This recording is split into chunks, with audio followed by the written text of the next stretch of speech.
Magandang araw po sa inyong lahat. Ang kwento po natin ngayong araw ay tungkol sa magkapatid na sina Tomas at David. Si Tomas ay dating isang matadero. Nagsikap, nag-ipon, at nagtiyaga hanggang sa magkaroon siya ng kanyang sariling pwesto sa palengke. Meron na siyang asawa at isang anak. Samantala si David naman ay isang binatang pasaway na walang alam kundi ang magbisyo at magsugal. Nagre-rebelde siya dahil ang akala niya ay may ipinamanang pera sa kanyang kuya. Ang gusto niya ay mabilisang pagyaman. Dahil sa kagustuhan niyang ito, nasilaw siya sa alok ng isang matandang babae. Nadadalhin siya sa lugar nito at magtatrabaho bilang isang matadero o tagakatay. Kapalit nito ay limpak-limpak na salapi na kikitain niya galing sa mayayamang customer sa palengke ng mga aswang. Ano kaya ang naghihintay kay David sa lugar na yon? Totoo kayang yayaman siya sa bagong trabaho na kanyang pinasok? Samantala si Tomas, nang malaman niya ang tungkol sa lugar na yun, nagdesisyon siyang iligtas ang kanyang pinakamamahal na kapatid. Subalit sasama nga kaya si David sa kanya? Ano ang magiging kapalaran ng dalawang matadero sa palengke ng mga aswang? Ngunit bago po ang lahat, mga idol, huwag po nating kalimutang mag-subscribe, mag-like at i-hit ang notification bell sa aking mga YouTube channel na The Voice Addict at Apong Isaak para sa mas marami pang makapigil hininga na kwentong aswang at katatakutan mula sa mundo ng kababalaghan.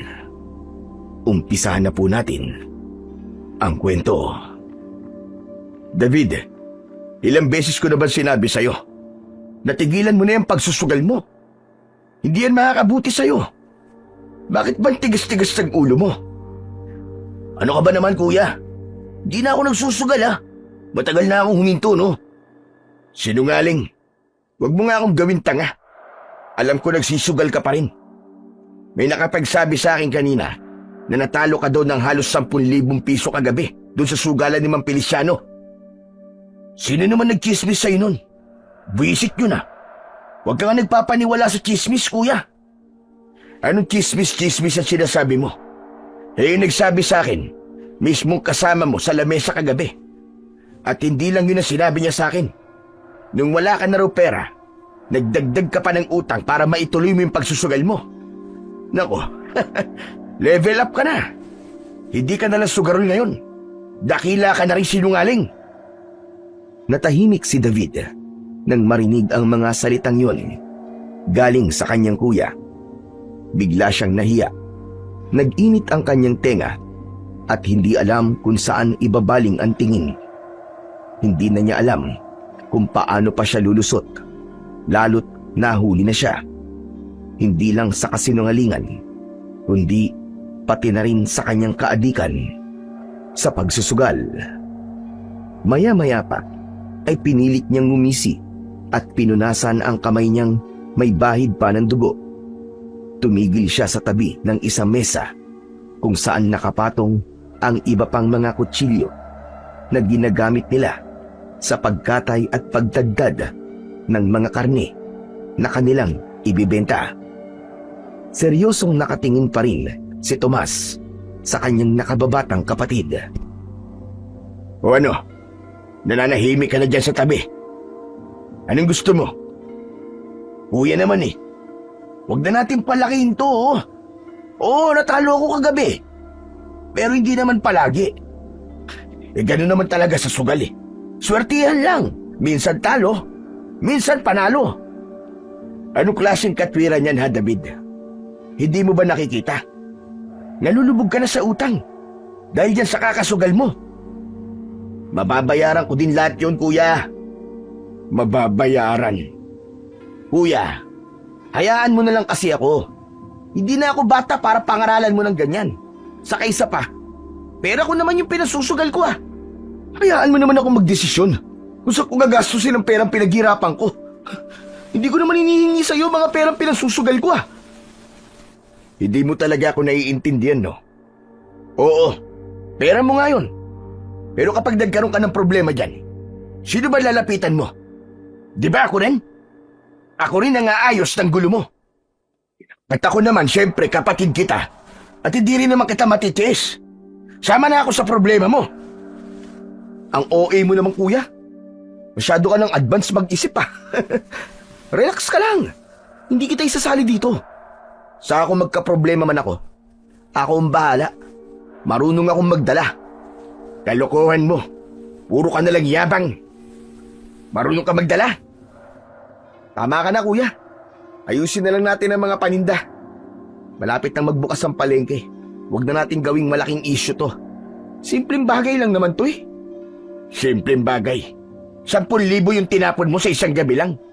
Alam mo ba kung ilang kilo ng baboy at baka na ang mabibili nun? Nagpapakahirap ka sa katayan, tapos lulustayin mo lang sa sugal? Mag-isip ka! Aba! Muling natahimik si David, pero kita sa kanyang muka ang unti-unting pagkapikon sa mga sinasabi ng kanyang kuya.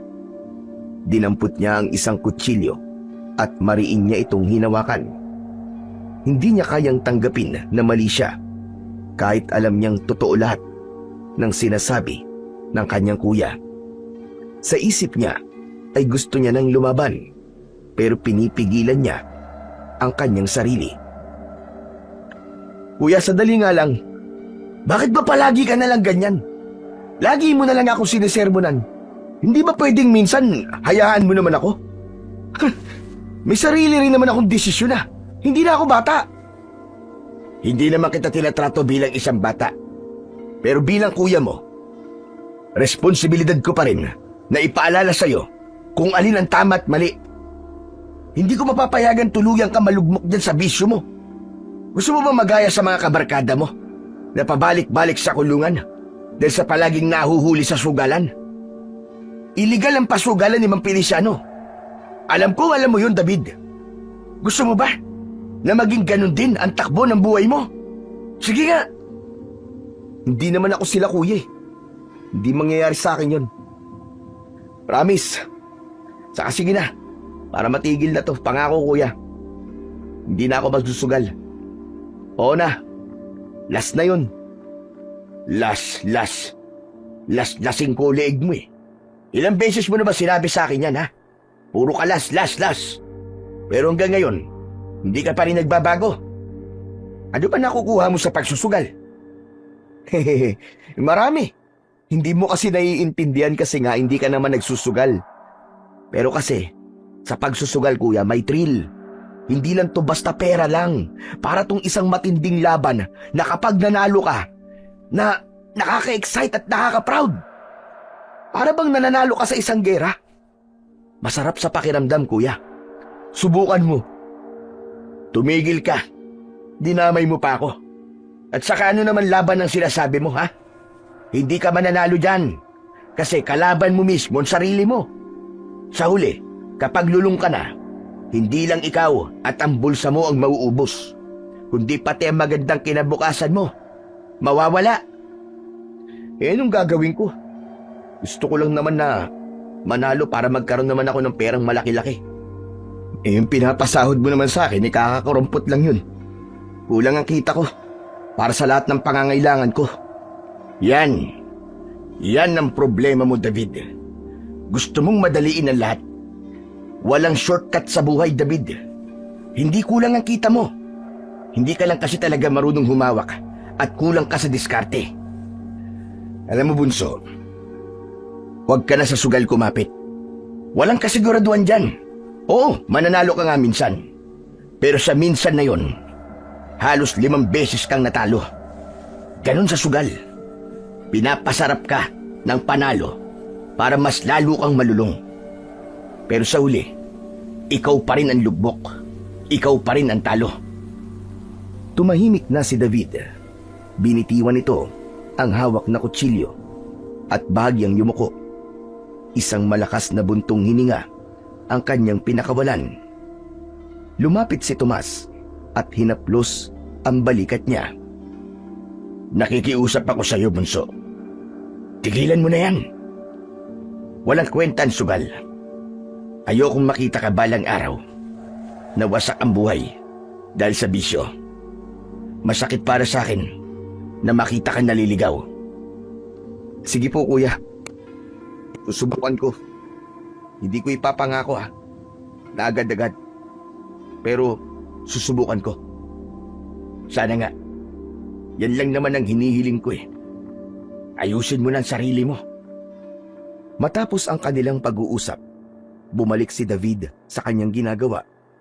Pinulot niyang muli ang kutsilyo at nagsimulang magtadtad ng karne.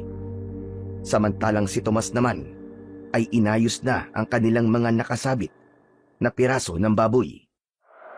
Sa palengke, kilala ang magkapatid bilang mahuhusay na matadero. Subalit may malaking pagkakaiba sa kanilang buhay. Si Tomas ang panganay. Siya ang may-ari ng pwesto kung saan sila nagtatrabaho. Dating matadero rin siya, subalit nagsikap, nagtiyaga at nag-ipon hanggang sa magkaroon ng puhunan at nagnegosyo. Pero kahit negosyante na siya, hindi pa rin niya iniiwan ang trabaho ng pagiging isang matadero. Sa tuwing may oras siya, tinutulungan niya ang kanyang kapatid at maging ang kanyang mga tindera sa pagtatadtad. Si Tomas, maayos ang buhay niya. May asawa at isang anak na rin na siyang nagbibigay inspirasyon sa kanya para mas pagbutihan pa ang lahat. Samantalang si David naman ay binata pa. Mataas kumpara sa iba ang sahod na ibinibigay sa kanya ng kuya niyang si Tomas. Pero parang palaging kapos pa rin ito sa pera. Totoo ang sinabi ni Tomas. Hindi ito marunong humawak ng kanyang pera. Sa kabila ng pagiging binata nito at wala pang sariling pamilya na kailangan tustusan, ay may barkada naman ito na palaging nagbibigay sa kanya ng maling impluwensya. Madalas ay nadadala lang sa bisyo at walang kwentang paggastos ang lahat ng pera niya. Mabilis na lumipas ang oras. Nagsimula nang dumagsa ang mga tao. Abala na sa pwesto nila. Si David ay panay ang tadtad ng karne. Si Tomas naman ay nakatayo sa harapan, nakikipag-usap sa mga suki. Kapag nakikita niyang nahihirapan ang kapatid, siya mismo ang humahawak ng kutsilyo upang tulungan ito. 10:00 na ng umaga, unti-unti nang humupa ang dagsa ng mga mamimili. Mabilis na naghugas ng kanyang kamay si David at nang matapos ay binitbit na niya ang kanyang bag at lumapit sa kanyang kuya. Kuya, baka pwede na akong umalis. Wala na rin namang ganong bumibili. Nilinis ko na yung pwesto. Saka inayos ko na rin yung ibang mga natirang karne. Sige. Salamat. Napakamot sa ulo ang binata.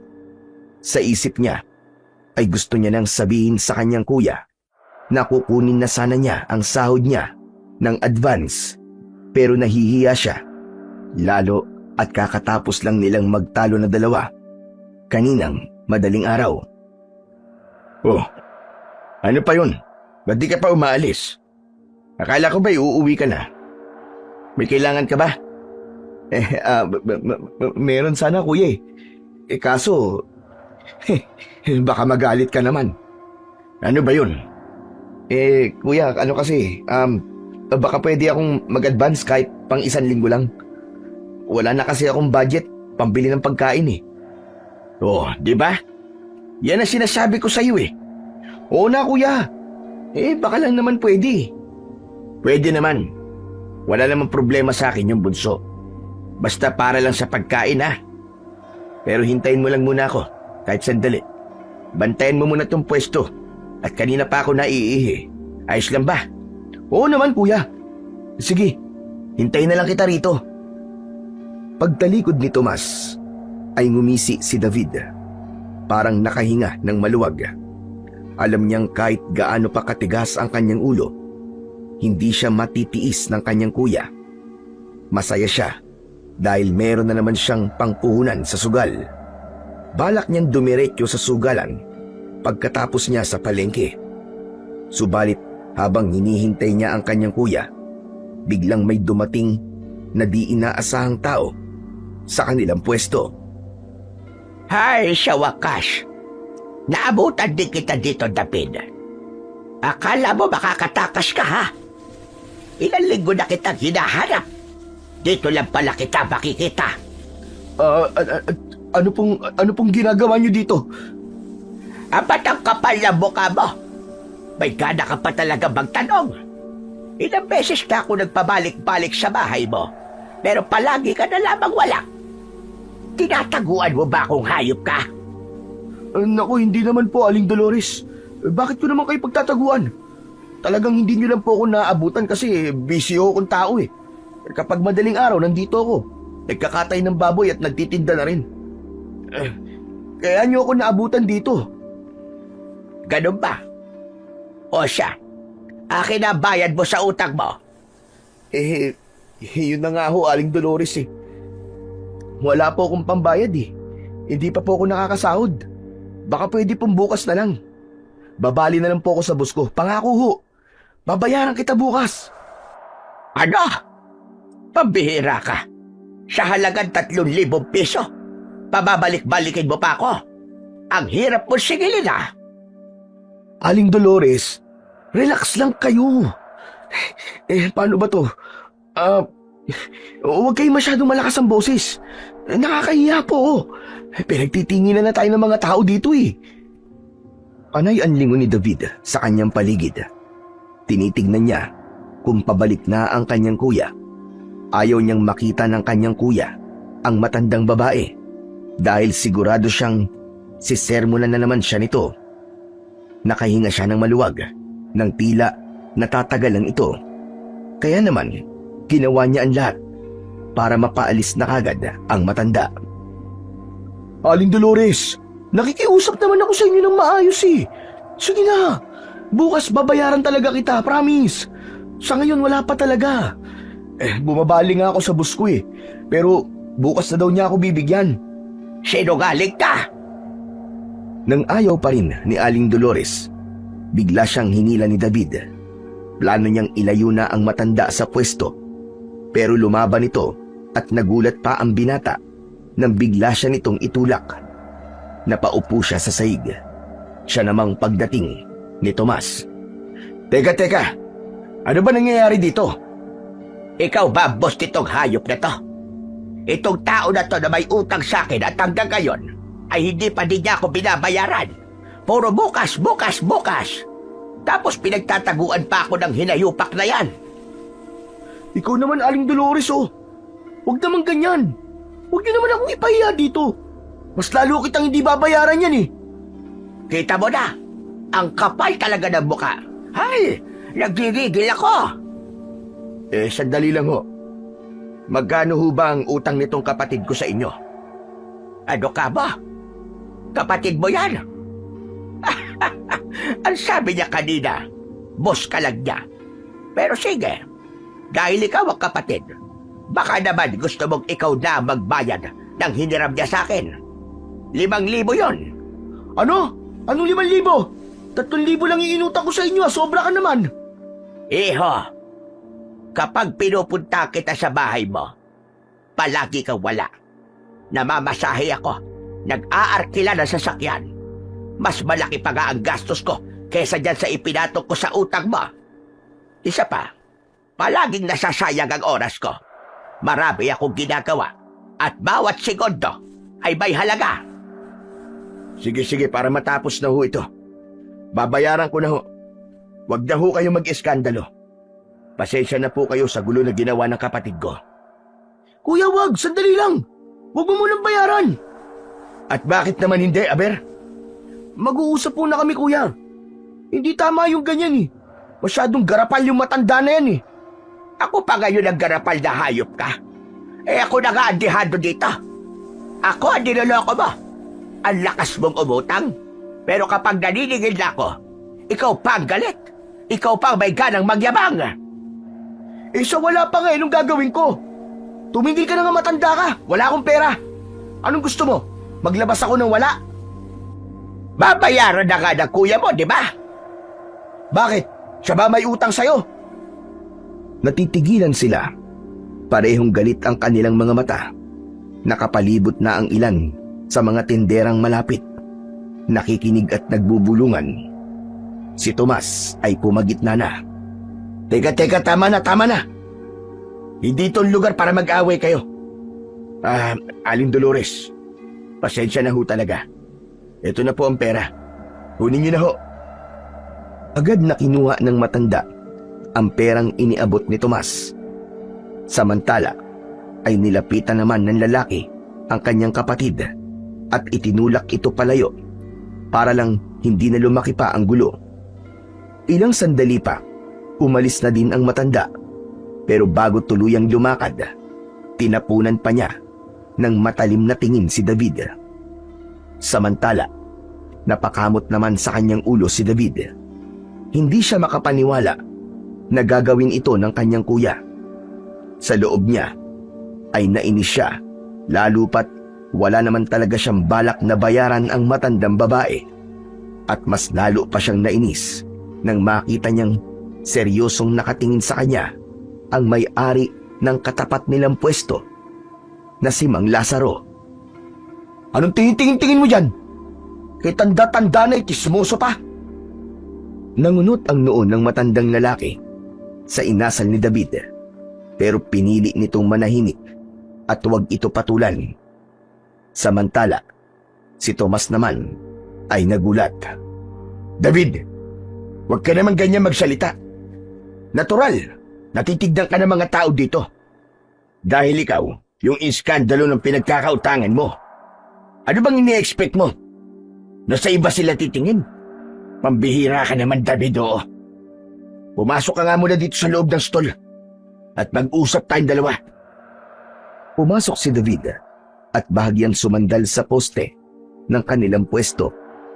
Habol ang kanyang hininga. Ano ba pag-uusapan natin, kuya? Gusto ko na talagang umuwi sana eh. Baka naman pwede na. Inaantok na ako eh. Saka yung palang binabali ko sa'yo, akin na rin. Ano pang ibibigay ko sa yung pera? Ginawa ko ng pambayad sa utang mo. Bakit mo kasi binayaran? Tapos ngayon, ako tuloy ang magdudusa. Teka, sandali lang.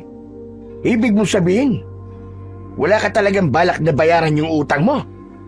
Wala. Dupang yung matanda na yun eh. Anong dupang?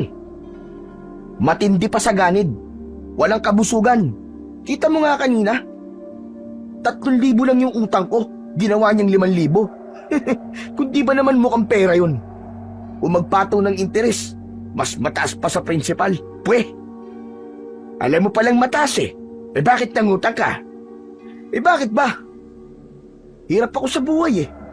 Araw-araw ako nagtatrabaho pero wala namang natitira sa akin. Nagipit ako kaya nangutang ako. Alangan namang di ako kumain. Saka, hindi ko naman ninakaw yung pera na inutang ko ah. Hindi mo nga nanakawin. Pero sinasayang mo. Nagtatrabaho ka pero binubuhos mo sa sugal. Kaya kahit maghapon kang magtagtag ng karne, kahit magkandapaltos-paltos sa katawan mo, kakahawak ng kutsilyo, wala ka pa ring ipon. Ay, ewan ko sa'yo. Anong gagawin ko? Wala eh. Ganun talaga eh. O ano kuya? Hindi na ba talaga ako makakabali sa'yo? Sige na, pagbigyan mo na ako kuya. Pagtatrabahuan ko naman yung kukunin ko eh. O siya, sige na. Ito 2,000 ah. Pwede na yan 3 araw mo. Bibigyan na lang kita ulit kapag naubos mo yan. 2,000? Seryoso? Kuya naman. Wala na akong may dadagdag dyan, David. Aba, pasensya ka na. Kung ibibigay ko kasi ang halaga na binayad ko doon sa matanda, sa perang hiniram mo, abay wala na akong may uuwing kita mamaya sa bahay. Magtatanong ang asawa ko. Eh di, sabihin mo sa kanya yung nangyari, kuya. Eh, hindi naman pwede na ganun. May pangangailangan din ang pamilya ko, David. Kaya sige na. Ayos na yung 2,000. Kunin mo na yan. Ay, nako. Akin na nga. Pablot na kinuha ni David ang pera mula sa kamay ng kanyang kuya. Sabay mabilis na tumalikod at naglakad palayo. Malalim na buntong hininga ang pinakawalan ni Tomas. Labis na lungkot ang naramdaman niya habang tinatanaw ang papalayong kapatid. Samantala, hindi niya namalayan na lumapit na pala sa kanya si Mang Lazaro. Mukhang nag-iiba na ugali ng kapatid mo na yun, ha, Tomas? Ano ba nangyayari sa kanya? Eh paano? Nalululong na ho sa sugal, Mang Lazaro. Nako, kaya pala. Mahirap yan. Huwag mong hayaan, anak. Kaya nga po eh. Kinausap ko na po siya. Pero mukhang hindi nakikinig eh. Ano kaya kailangan kong gawin? Kung hindi mo na siya masawata sa kanyang pagsusugal, pwede mo siyang iparehab. May alam akong lugar. Pwede mo siya dalhin doon. Nako, baka lalong magwala kapag dinala ko siya doon. Mas mainam na yon na magwala siya kaysa mas lalo siya malugmok sa bisyo na yan. At alam mo ba, na kapag napabayaan yan, darating ang araw na baka hindi na lang yan ang maging problema mo sa kanya. Dahil kasabay ng sugal, ang pagkahilig sa babae, tapos ay sunod niyan droga na. Hindi ko sinasabi, pero may posibilidad na baka maging kriminal pa ang kapatid mo. Naku eh, mukhang sobra naman po yun, Man Lazaro. Hindi naman ho siguro mapupunta sa ganung sitwasyon ng kapatid ko. Nako, walang imposible sa mga taong lulong sa sugal, iyo. Alam ko yan. Alam na alam. Eh, paano niyo ho ba nasabi? Basta, hindi mo na kailangan malaman, iyo, kung bakit. Ako, nagbibigay lang ako ng babala. Kung maniniwala ka, abay ayos. Kung hindi naman, ayos lang din sa akin. Tama naman po kayo. Pero siguro kakausapin ko muna siya kung gusto ba niyang magparehab. Mabuti pa nga. O siya, sige na. Balik na ako doon sa pwesto ko. Sige po. Salamat po. Bumalik na sa kanyang tindahan ang matandang lalaki. Samantalang si Tomas naman ay ibinaling na ang atensyon sa sarili nitong tindahan. Humarap siya sa kanyang tindera. Marie, ayusin na natin itong tindahan.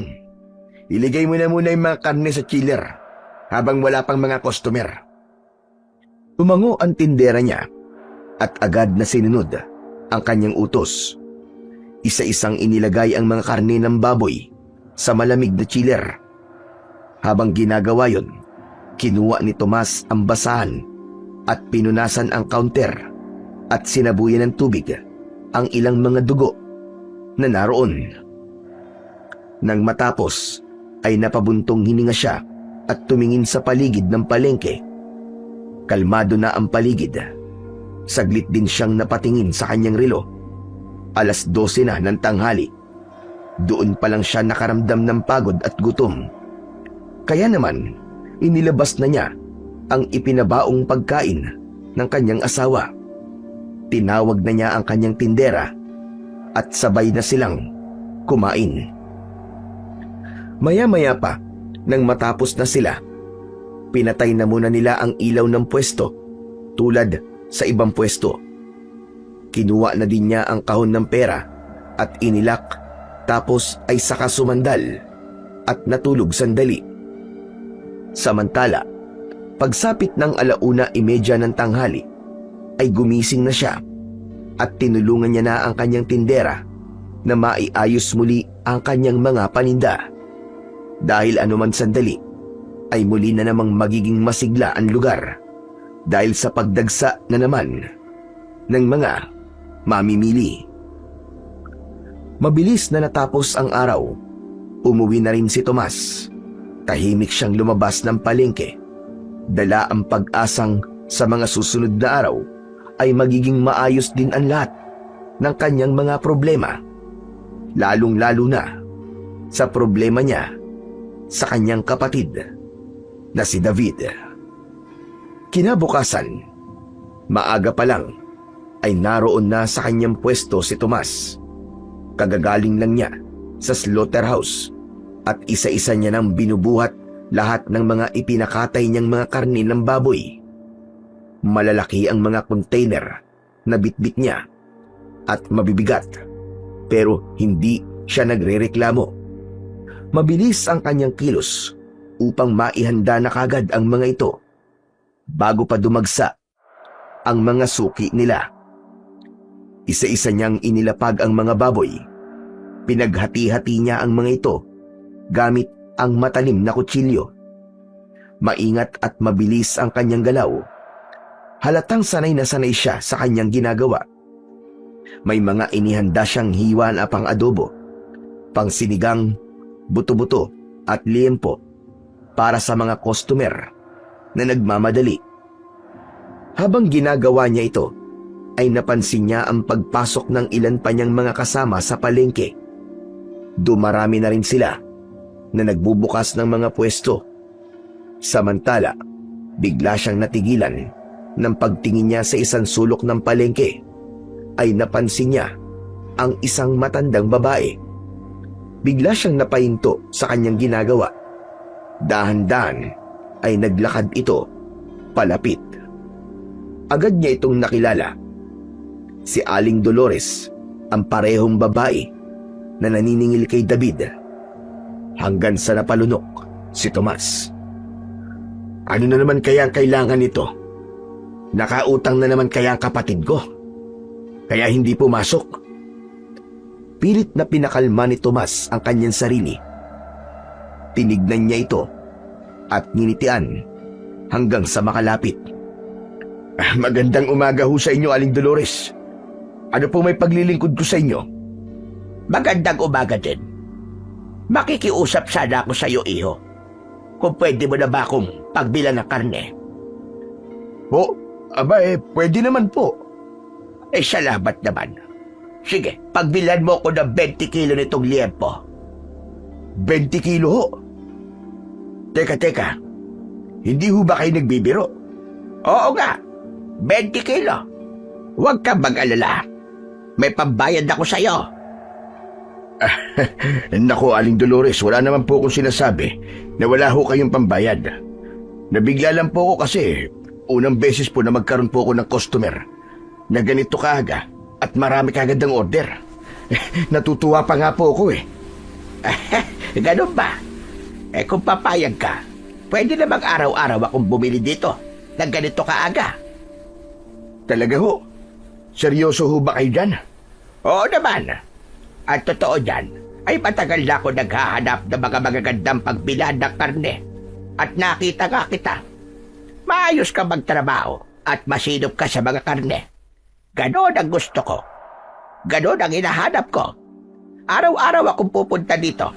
Ganitong oras para bumili ng karne. Ayos na ba sa iyon? Aba, ayos na ayos ho sa akin yun. Naku, maraming salamat po. Magandang buwenes po yun sa araw-araw. Agad na dumampot ng karne si Tomas at inilagay ito sa timbangan. Nanguha na rin siya ng supot at nang matapos maihanda ang lahat ng mga karne, ay magiliw niya itong iniabot kay Aling Dolores. Aling Dolores, ito na po mga binili nyo. Kaso, kaya nyo ho ba itong buhatin? May sasakyan ho ba kayo? Iatid ko na lang po kayo doon. Akin na. Kaya ko yan, iho. Huwag ka na mag-abala pa. Heto ang bayad ko. Bilangin mo at kapag sobra sa'yo na, para swerte sa buwela mano mo. Maraming salamat ho talaga, Aling Dolores. Inabot ni Tomas ang pera. Saka siya nagbilang. Sobra ito ng halos 1,000. Naku po, Aling Dolores. Napakalaki ho na sobra. Susuklian ko po kayo. Huwag na. Sige na. Sinabi ko, di ba? Kapag sobra sa'yo na, keep the change, ikaga. Pero Aling Dolores, 1,000 ho ito. Keep the change, iho. Sige, aalis na ako. Salamat sa mga ito. Sige ho. Salamat po dito. Mag-iingat po kayo. Tahimik na napangiti si Tomas habang pinagmamasdan ang paalis na matanda. Hindi niya inaasahan na may magbibigay sa kanya ng ganong kalaking tip. Kaya't kahit papano ay nabawasan ang bigat ng kanyang pakiramdam.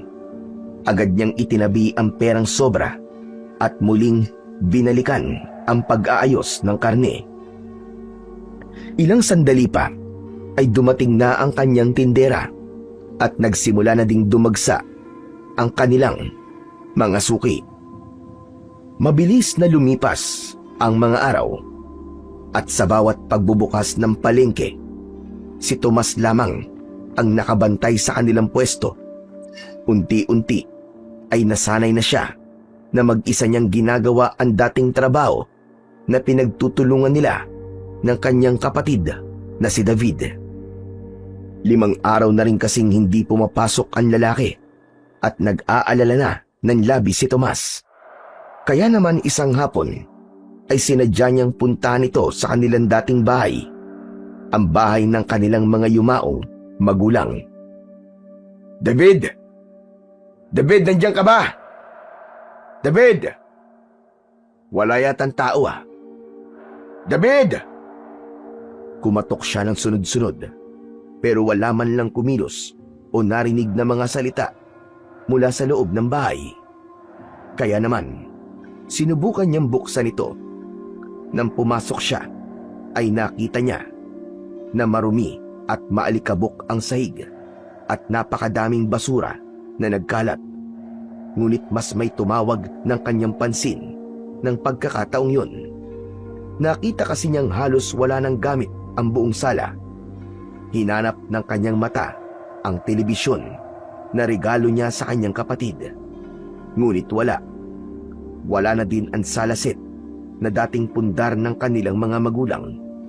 Marami pang bagay ang wala sa bahay na yun.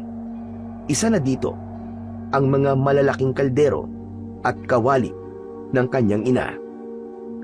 Teka, ano ba nangyari dito? Ninakawan ba ang bahay na to? Napabuntong hininga si Tomas nang maisip na posibleng ibinenta ito ni David upang may pantustos sa kanyang bisyo. Pambihira. Hindi na tama to ah. Akala ko hindi ka pa malala. Pero nagawa mo ng limasin ang lahat ng gamit dito sa bahay. Nag-ikot pa siya sa dati nilang bahay at sinilip ang kwarto ng kanyang kapatid. Wala ito roon. Tulad sa sala, magulo din at parang walang nakatirang tao. Dahil doon ay nagdesisyon siyang pumunta na sa pasugalan ni Mang Feliciano. Pagdating niya doon ay nakita nga niya ang kanyang kapatid na si David na prenteng nakaupo at nagsusugal. Kumunot ang noo niya nang mapansin na ang suot nitong damit ay kapareho ng damit nito nung huli itong pumasok sa palengke. May nakita pa nga siyang bahid ng konting dugo sa damit nito. Nainis si Tomas pero nagtimpi siya. Imbis na sugurin at kastiguhin ito, ay kalmado siyang naupo sa isang sulok at pinanood ang pagsusugal ng kanyang kapatid. Tuwang-tuwa pa itong nakikipag-asaran sa kanyang mga kalaro hanggang sa bigla nitong ibinagsak ang kanyang bara at nagmura ng tila walang katapusan. Buisit! Malas talaga! Biglang may lumapit na lalaki kay David at binulungan siya. Ilang sandali pa ay biglang lumingon ang binata kung saan nakaupo si Tomas. Agad na namutla ang mukha niya nang makita ang kuya niya na nakatingin sa kanya ng masama. Tumayo siya kagad at mabilis na naglakad palabas ng sugalan. Sinundan siya ni Tomas pero hindi pa rin nagsasalita. Tahimik lang sila hanggang sa makarating sa dati nilang bahay. Nang makapasok na sila sa loob, Agad na kinuwelyuhan ni Tomas si David. Galit na galit ito at nanggigigil. Teka, sandali lang kuya! Sandali, bitiwan mo ako! Eh kung ayaw ko, anong gagawin mo ha? Alam mo ba kung anong gusto kong gawin sa'yo ngayon? Ha? Gusto kitang suntukin. Gusto kitang bugbugin. Ano bang gusto mo mangyari sa buhay mo ha, David? Aray kuya! Aray, nasasakal na ako! Ano ba? Kuya, nasasaktan ako! Nasasaktan ka? Sigurado ka? Kasi tignan mo, hindi ko pa nga hinahawakan yung mukha mo. Pero ramdam ko ng ang kapal-kapal na. Sigkapal ng aspalto. Grabe ka naman, kuya. Binitiwan ni Tomas ang kapatid.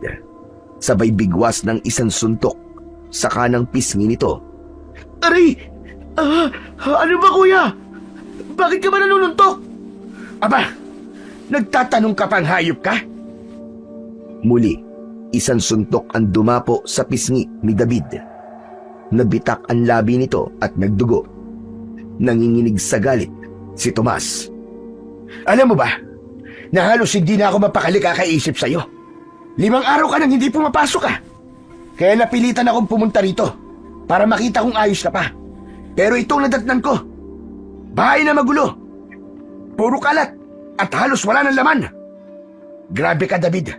Grabe ka na. Daig pa ng bahay na to ang pinasok ng magnanakaw. Wala naman akong nilalakaw dito ha. Ano ba sinasabi mo? Diba? Mula nung iniwan mo ang property na to, lahat ng bagay na nandito ay pag-aari ko na.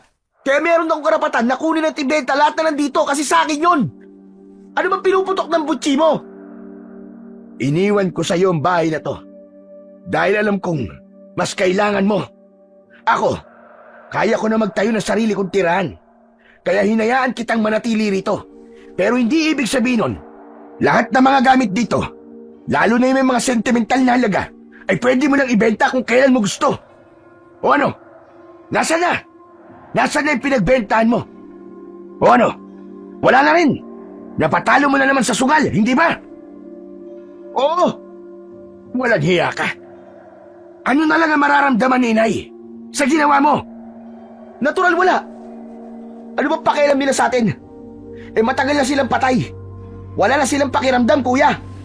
Mali ka. Kahit matagal na silang patay, alam ko, nagbabantay pa rin sila. Kaya alam ko sa nangyari nito, hindi sila masaya sa langit dahil sa kahayupan mo. Patay na nga sila eh. Sip-sip ka pa rin? Ano sabi mo? Ang sabi ko, sip-sip ka. Bastos ka. Muli sanang susuntokin ni Tomas si David, pero nakapagpigil na ito. Bagkus ay sinuntok niya ito sa pader. Tapos ay nanguha ng isang upuan at inihagis ito sa kung saan. Tahimik lang naman si David. Hinayaan lang niya ang kuya niya na magwala. Nang may masmasan na ito, naupo ito at sumandal ito sa pader. Malakas ang paghinga. Hindi ko alam na ganito ka na pala kalala. Tignan mo nga yung sarili mo. 5 araw, David. 5 araw ka nang hindi nagpapalit ang damit mo. Kumakain ka pa ba? Kumakain ako. May libreng pagkain dun sa sugalan. At talagang pinagmalaki mo pa sa akin yan, ha? Ano ba nangyayari sa'yo? Ha? Ano nangyayari sa'yo? Bakit ka nagkakaganyan? Naglilibang lang naman ako eh.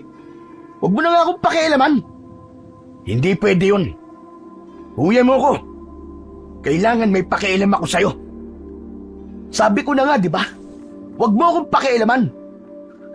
Ba't ba mas marunong ka pa sa akin, ha? Eh, buhay ko to eh. Kaya mo na? Kaya mo na talaga? Ano? Pababayaan na kita. Mayabang ka na. Hindi ako mayabang. Kahit kailan, hindi ako nagyabang. Baka ikaw. Anong sabi mo? Ako? Oo, ikaw. Mayabang ka eh. Porkit marami kang pera, akala mo kung sino ka na. Anong sinasabi mo? Mayabang ka naman talaga, di ba? Ikaw ba naman, kung talaga may malasakit ka sa akin, bakit mo kinuha lahat ng pera ng nanay natin? Anong perang sinasabi mo? Huwag ka na magkaila. Alam ko may pinamana sa yung pera. Kaya ka nagkaroon ng puhunan sa palengke. Tapos ako, heto. Ni 5 duling, wala. Ganid ka, kuya. Ganid ka. Hindi totoo yan. Wala akong minana kay inay. Yung pera na pinampuhunan ko doon, pera ko yun. Pera namin ng asawa ko. Pinag-ipunan naming dalawa. At hindi yung galing kay inay. Sus! Ako pa lulukohin mo. Eh may nagsabi na nga. Huwag ka na magkaila, kuya.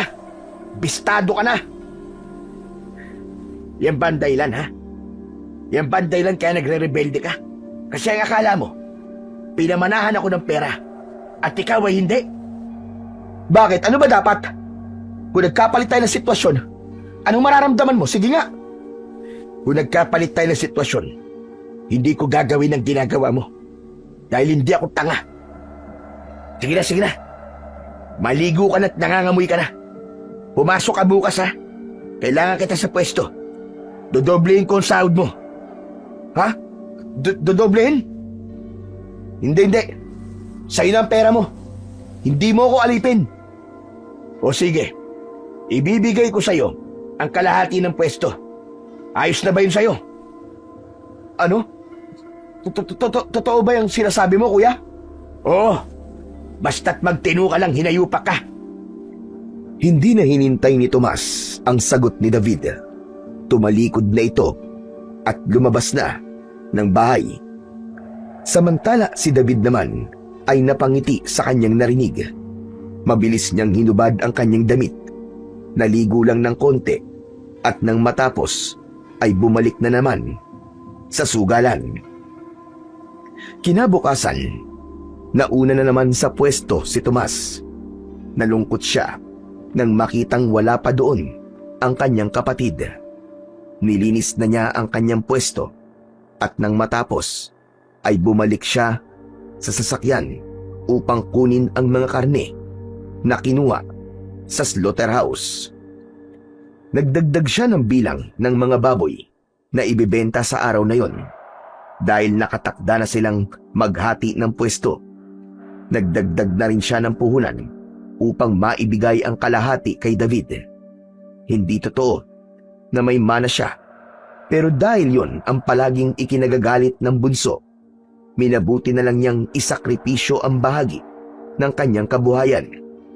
Umaasa siyang sa pamamagitan nito may pagkakataon pang magbago ang kanyang kapatid. Makakailang balik kaya ako nito? Mukhang umagang-umaga hihingali na kagad ako, ha? Kuya! Lumingon ang lalaki at nakita niya si David na paparating. Naku, salamat naman at dumating ka na. Pasensya na kuya at na-late ako. Medyo tinanghali lang ng gising. Halika, tulungan na kita. Oo, sige. Ayun yung ibang lalagyan. Buhati mo na. Masiglang nagtrabaho si David at Tomas. Mabibigat man ang trabaho ng mga ito, hindi naman maikakaila na magaan ang loob ni David habang tinutulungan ang kuya niya. Malapad ang pagkakangiti nito nang sabihin sa kanya ng kanyang kuya na hindi niya na kailangan ng puhunan, ay mas lalo pang lumiwanag ang mukha niya. Maayos at masigla niyang isinalansan ang mga karne sa kanyang sariling pwesto. Handa na siya at sabik sa unang araw niya bilang isang negosyante. Samantala, ilang sandali ang lumipas ay dumating na si Aling Dolores para kunin ang order nitong karne. Nagulat si David nang makita ito. Oh, Aling Dolores, ba't nandito kayo? Wala na akong utang sa inyo, di ba? Oo, wala na. Kasi binayaran na ng kuya mo. Eh bakit nga kayo nandito? Ang aga nyo ah. Tama na, David. Maaga talagang pumupunta dito si Aling Dolores. Dito na kasi siya umaangkat ng paninda niyang karne. Araw-araw yan. Bumibili siya rito. Halos 20 kilos ng baboy. Talaga? Naku Aling Dolores, kung ganun, dito na kayo bumili sa akin. Sa'yo? Bumili? Oo. Sa akin ka na bumili para Meron na akong buena mano. Ito oh. Itong pwesto na to. Sa akin na to. Talaga? Aba, ayos yan ah. Mukhang asensado ka na. Hindi naman ho. Ito pa lang ho ang unang araw ko eh. Ganun ba? Kaso hindi ako sa iyo kukuha. Si Tomas ang suki ko at kabisado niya na kung ano ang gusto ko. Ganun ba? Biglang sumimangot si David nang makita niya na tumapat na si Aling Dolores sa kanyang kuya. Siya nga pala, Tomas. Baka may kakilala kayong magaling magkatay. Kailangan ko ng tao, maski 2 o 3 sana. Kung ganun kailangan niyo ho ng matadero. Bakit ho? Gusto ko na kasi na magkaroon ng sariling matadero. Napapagod na rin akong pabalik-balik dito sa palengke para kumuha ng mga ibebenta. Ikaw ba? Baka gusto mo. Nako, hindi ko ho pwedeng iwanan ng pwesto ko, Aling Dolores. Sayang naman po ito. Hindi magiging sayang, iho. Tutumbasan ko ang kinikita mo dito. Ho? Pero Aling Dolores, Mahusay ka kasi talaga. At yung mga katulad mo ang kailangan ko. Kaya sige na. Pumayag ka na. hindi ho talaga pwede. Doble. Ayaw mo ba? Nagtaka si Tomas nang marinig ang sinabi ng babae na doble. Alam niyang sa alok nito ay maaari na itong hindi kumita. Para kasi sa isang negosyante, malayong malayo na yun sa katotohanan. Samantala, hindi yun iniisip ni David. Sa halip, biglang nagningning ang mga mata niya at sabik na sumabat. Aling Dolores, ako na lang pong isama niyo. Pwedeng-pwede po ako. Hindi, iho. Yung kuya mo ang inaalok ko at hindi ikaw. Ha? Bakit naman po? Magkasing sipag at magkasing galing naman kami ni kuya. Kung kaya niya, kaya ko rin. Napakunot ang noo ni Tomas. Bigla niyang hinawakan sa braso ang kapatid at marahas na iniharap ito sa kanya. Kita sa mukha niya ang pagkabigla at galit na pilit niyang pinipigilan. Ano ba pinagsasasabi mo, ha? Iiwan mo ko? Sino mag-aasikaso ng pwesto mo? Kung lalayasan mo lang din pala. Kuya, oportunidad na to Bakit pa ako maghihirap dito kung kaya namang ibigay ni Aling Dolores ang halos doble ng kita? Mas mabilis ang pag-asenso ko. Asenso? David, huwag kang maniwala sa mabilis na kita. Kadalasan sa mga ganun delikado, kaya wag. Nakikiusap ako sa iyo, David. Dito ka na lang. Kikita ka din naman ng malaki. Tutulungan kita, huwag kang mag-alala. Ayan ka na naman, kuya. Pinangungunahan mo na naman ako sa desisyon ko Lagi ka na lang ganyan. Ayaw mo ba akong umasenso, ha? Hindi sa ayaw. Pinoprotektahan lamang kita. Ayoko lang na mapahamak ka. Mapahamak? No ngayon kung mapahamak ako, kasalanan ko na yun. Hayaan mo akong patunayan ko sa'yo na kaya ko rin magsarili. Ano bang gusto mo, ha? Binigyan na nga kita ng negosyo. Sa'yo na lang ulit yan, kuya. Basta, sasama ako kay Aling Dolores. Sayang yun. Napabuntong hininga si Tomas. Napatitig siya kay David. Tila tinatansya kung susuko ba o ipaglalaban pa ang kanilang samahan bilang magkapatid. O siya, kung yan ang gusto mo, bahala ka na. Pero sana, hindi mo ito pagsisiyan. Ayos! Salamat, kuya. Yan lang naman ang hinihintay ko Lumapit si David kay Aling Dolores. Bakas sa mukha niya ang tuwa at pananabik. Ako na ho, Aling Dolores. Ayaw talaga ni kuya Huwag ho kayo mag-alala. Magaling ho talaga ako. Maniwala kayo. Talaga? Opo. Hindi ka magsisisi sa akin, promise. Basta, doble ang bayad. O siya, sige na. Bukas, susunduin na lang kita dito. Magdala ka ng sarili mo kutsilyo, tapos mga damit na pamalit. Ako na ang bahala sa iba. Naku, sige po. Maraming salamat po talaga sa inyo, Aling Dolores. Hulog po kayo sa akin ng langit. Umalis na si Aling Dolores. At sa mga sandaling yun, sinimulang ayusin ni David ang kanyang sarili. Inayos pa niya sandali ang mga paninda at saka bumaling sa kanyang kuya. O paano kuya? Uwi na muna ako ha. Ihanda ko lang ang mga gamit ko. David, desidido ka na ba talaga? Oo kuya. O sige na, alis na ako. Ibabalik ko na sa iyo ang pwesto mo. Naglakad na palayo si David. Naiwan si Tomas na nakatingin lang. Hindi niya alam kung pipigilan niya ito o kung tama lang ba na hayaan niya ang kapatid sa desisyon nito. Sa huli, pinili niya ang hayaan na lang ang kapatid. Ilang araw ang nakalipas, buwat nang umalis si David, ay palagi nang malungkot sa pwesto si Tomas. Nalaman niyang kahit pala pasaway ito, ay kanya ding mamimiss kapag malayo na.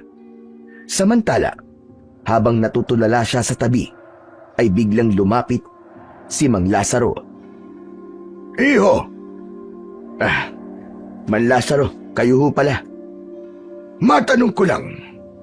Matagal ko nang hindi nakikita si David ah. Nasaan na ba siya ngayon? Nako Man Lazaro, ayun. Sumama po kay Aling Dolores. Dolores? Yung ba yung naniningil sa kanya dati? Nasuki mo? Opo, siya nga po. Nag-alok po kasi ng trabaho at tinanggap naman po ng kapatid ko. Hinayaan ko na po, kaysa mapariwara sa pagsusugal. Nako, hindi mo dapat pinayagan. Mas mapapariwara siya doon.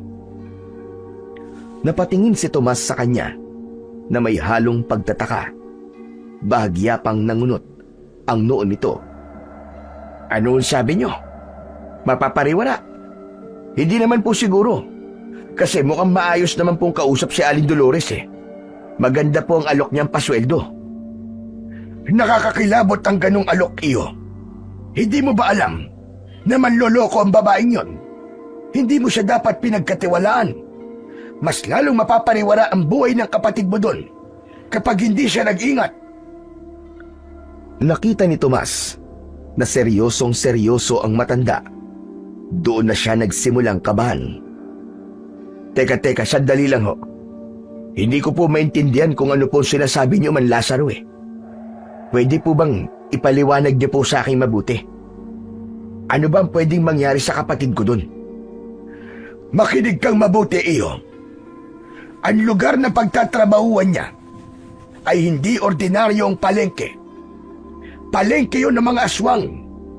Lahat ng bumibili sa lugar na yon ay mga nilalang ng dilim. Kung papasok ang kapatid mo doon, may posibilidad na gagawin nga siyang matadero, pero hindi ng karne ng baboy, kundi karne ng mga tao. Gagawin siyang kasangkapan nila sa pagpatay at tigabenta ng mga karne sa mayayamang aswang na hindi kayang maghanap ng sarili nilang pagkain. Ngayong sumama na siya sa matandang yon, hindi na siya makakabalik kahit kailan. Hindi maaari Man Lazaro. Sabihin mo sa akin. Sabihin mo sa akin na nagbibiro ka lang. Pasensya ka na, Tomas. Pero yun ang katotohanan. Paano? Paano mo nasasabi na yun ang totoo Man Lazaro? At bakit parang siguradong-sigurado ka? May alam ka ba? Sabihin mo sa akin Man Lazaro. Nakikiusap ako sa'yo. Tumitig ng gusto si Mang Lazaro kay Tomas at nang simulan niyang ikwento ang mga nangyari, tumigil si Tomas at buong pusong nakinig. Sige na, sasabihin ko na. Ang anak ko, naging biktima ng babae na yon. Binola niya, pinaniwala na magkakaroon ng magandang buhay at madali ang pagyaman. Huli na, nang malaman ko ang tungkol doon. Nang sundan ko siya, wala na. Pinatay na nila ang anak ko. Wala na akong nagawa para iligtas ang sarili kong anak. Pero Man Lazaro, bakit? Bakit hindi niyo sinabi kagad sa akin? Bakit hindi mo ako binalaan? Bakit tinayaan niyong makalapit siya sa amin? Dahil yun ang kailangan kong gawin. Hindi kita pwedeng balaan dahil sigurado ko na hindi ka maniniwala. At saka isa pa, sinadya ko talaga na hayaan siyang umaligid-aligid dito dahil naghihintay lang ako ng tamang pagkakataon para patayin ang hayop na matandang babaeng yun. Ano? May plano kang patayin si Aling Dolores? Tama ka. Gusto ko ng katarungan para sa aking anak. Natahimik si Tomas. Hindi niya alam kung ano ang sasabihin niya ng mga sandaling yon. Hindi niya alam na mabigat ang mga pinagdaanan ng matanda. Ngunit sa kabila nito, hindi siya sang-ayon sa sinabi ni Mang Lazaro tungkol sa paghihiganti. Ngunit alam din niya na kailangan niya ang tulong nito upang masundan niya ang kapatid at mabawi sa matandang babae. Kaya naman, muli niyang kinausap ito. Kung gusto mo magiganti, Man Lazaro, magtulungan tayong dalawa. Gusto ko mabawi ang kapatid ko. At ikaw, kukunin natin ang hustisya para sa anak mo. Alam mo ba kung saan matatagpuan ang palengke na yun? Tumango si Mang Lazaro. Nagkasundo silang dalawa. Nagplano at nang matapos mag-usap, muli nang bumalik sa kanyang pwesto ang matandang lalaki. Nagpasyang umuwi ng maaga si Tomas. Kanya na lamang ibinilin sa kanyang tindera ang paglilinis at pagsasara ng kanilang pwesto. Pagdating sa kanilang bahay, ay nadatnan niya ang kanyang mag-ina na nanonood ng telebisyon. Papa! Agad na sumalubong ang bata sa kanya at nagmano. Samantala, ang asawa naman nitong si Fiona ay nananatiling nakaupo at nakatitig sa kanya. Kita sa kanyang muka ang pagtataka. Oh, ano nangyari? Bakit ang aga mo yatang umuwi ngayon? May problema ba sa palengke? Wala naman, mahal. Pero Napatingin si Tomas sa kanyang anak. Agad naman itong naintindihan ni Fiona. Pinaalis niya sandali ang bata at sinabing makipaglaro na lang muna sa ibang bata. Paglabas ng kanilang anak, ay saka sila naghanap na dalawa. Hulaan ko. May malaki ka na namang problema tungkol sa kapatid mo, no? Ano na naman ba ang ginawa niya? wala naman siyang ginawang masama, pero may sinamahan kasi siyang isang tao na hindi mapagkakatiwalaan. Ano? Sumama siya sa isang tao? Bakit? Kanina sa palengke, Fiona, yung suki ko na matanda, inalok ako ng trabaho bilang matadero. Sinilaw niya ako sa malaking sweldo. Ang sabi niya, tutumbasan niya yung kita ko sa palengke ng 3 beses. Ano? Ganun ba kalakas ang kinikita niya? Kaya niya magpasahod ng ganun kalaki? Naku, baka naman may illegal na ginagawa yan. Meron nga. At nalaman ko lang yon nang nagkausap kami ni Man Lazaro. Siya ang nagsabi sa akin ng pagtatrabahuan ay palengke raw ng mga aswang. Jesus Mariosep, totoo ba ang sinasabi mo? Eh paano naman nasangkot dito si David? Bakit siya sumama? Nung tumanggi ako, siya ang nagpresenta. Ano? Nagpresenta? Teka. Ibig mo ba sabihin ay binaliwala niya ang binigay mong negosyo sa kanya? Ganun na nga, Fiona. Pasaway talaga. Mahal, magpapaalam sana ako sa'yo. Susundan ko siya. Kailangan ko siyang iligtas eh. Tomas, sigurado ka ba niya sa sinasabi mo? Oo, Fiona. Kailangan ko siyang sundan bago mahuli ang lahat. Tomas, huwag mong gawin to. Delikado. Paano kung di ka na makabalik? Paano kung pareho kayo mapahamak ng kapatid mo? Mahal, huwag ka mag-alala. Kaya ko to. Kaya mo? Hindi mo kaya. Feeling superhero ka lang palagi dun sa kapatid mo na yun eh. Pero Tomas, Ordinaryong tao ka lang. Hindi mo kayang kalabanin ng mga aswang. Nakikiusap ako sa'yo. Huwag na! Hindi pwede, Fiona. Hindi ko siya pwedeng pabayaan doon.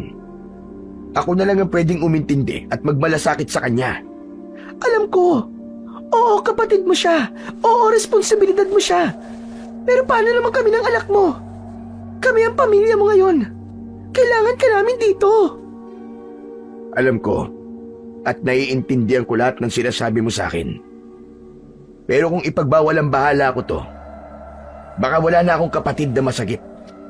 Hindi ko matatanggap na mapahamak siya na wala man lang akong ginawa para sa kanya. Pero paano nga kami kung mawala ka? Ano mangyayari sa amin? Nakikiusap naman ako sa iyo, Tomas. Huwag ka nang pumunta, huwag ka nang sumunod doon. Di ba makulit naman siya? Hayaan mo siya na lang ang magdesisyon para sa sarili niya. Huwag mong isugal ang buhay mo sa kalokohang pinasok niya. Kami ang isipin mo, Tomas. Ako, si Miko. Alam ko, mahal. Alam ko kung anong pinupunto mo, pero kasi hindi ko talaga pwedeng pabayaan na lamang ang kapatid ko. Fiona, patawarin mo ko. Pero kailangan ko talagang gawin ito.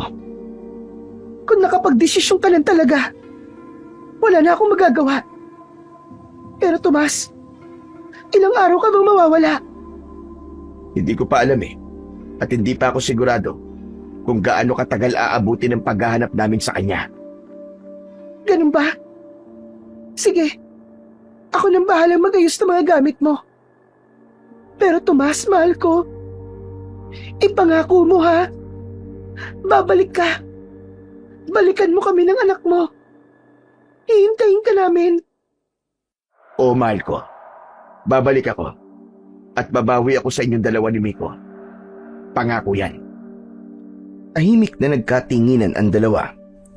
Maya-maya pa ay lumapit si Tomas at hinaplos ang buhok ng asawa bago ito hinalikan sa noo. Maya-maya pa ay nagpahinga na si Tomas at sinimulan na ng ginang na ayusin ang mga gamit ng asawa. Isa-isa niyang inilagay sa bag ang mga kinakailangan nito, mga damit, medyas at isang piraso ng tuwalya. Pinili niyang maglagay din ng ilang piraso ng gamot. Nagsuksok din siya ng ilang piraso ng bawang at isang supot ng asin. Kinabukasan, maagang umalis ng bahay si Tomas at kinatagpo si Mang Lazaro sa palengke. Nang ayos na ang lahat sa kanilang dalawa, ay nagsimula na silang maglakbay papunta sa palengke ng mga aswang. Binagtas nila ang masukal na daan. Si Mang Lazaro ang nangunguna sa kanilang paglalakbay. May dala itong isang tungkod at nakasukbit sa kanyang bewang ang isang mahabang itak. Habang naglalakad, napansin ni Tomas na kakaiba ang itsura at pananamit ng matanda kumpara sa itsura nito sa palengke. May mga suot kasi itong iba't ibang kwintas na may iba't ibang mga palamuti tulad ng buto ng hayop, mga batong kumikinang at may mga medalyon at iba pa. Hindi napigilan ni Tomas ang magtanong sa matandang kasama. Mang Lazaro, ano po ba yung mga nasa leeg nyo? Ito ang aking mga agimat. Agimat? Bakit meron po kayo niyan? Saka ang dami po ah. Huminto sa paglalakad ang matanda. Saka siya nilingon. Alam mo, iyo, hindi may naitatanong, ay dati akong antingero at albularyo na din. Ginagamit ko ang mga ito para gamutin ang mga may sakit sa dati naming baryo. At hindi lang yun, nagagamit ko din ang mga to sa pagtataboy ng mga masasamang elemento. Sandaling natahimik ang matanda. Saka napabuntong hininga ng malakas. Kaso, matagal na akong tumigil. Magmula nang mamatay ang anak ko, hindi ko na ginamit ang mga ito. Nawalan na kasi ako ng gana. Ang tingin ko sa sarili ko noon ay walang silbi. Kasi isipin mo, nakakapagligtas ako ng ibang tao, pero sarili kong anak, wala akong nagawa. Pasensya na po kayo sa nangyari. Wala kang dapat na ihingi ng pasensya iyo. Wala kang kasalanan. Pero ngayong, alam kong nasa siguradong kapahamakan ng kapatid mo. Tutulungan kita. Ayoko nang maulit sa iba ang nangyari sa anak ko. Kaya maaasahan mo ang tulong ko. Mula sa kanyang dibdib, inalis ni Mang Lazaro ang isang kwintas na may medalyong kulay tanso na may ukit na araw. Inabot ito kay Tomas. Isuot mo ito, Tomas. May kapangyarihan ang medalyon na yan. Kakailanganin mo yan kapag humarap na tayo sa mga aswang. Makakatulong ito para hindi ka madaling masaktan ng kanilang mga matutulis na kuko at kagat. Maingat na kinuha ito ni Tomas at agad na isinuot. Maraming salamat po, Man Lazaro. Hindi ko po alam kung paano po ako makakabawi sa inyo. Ngumiti ang matanda at tumuloy na silang muli sa kanilang paglalakad.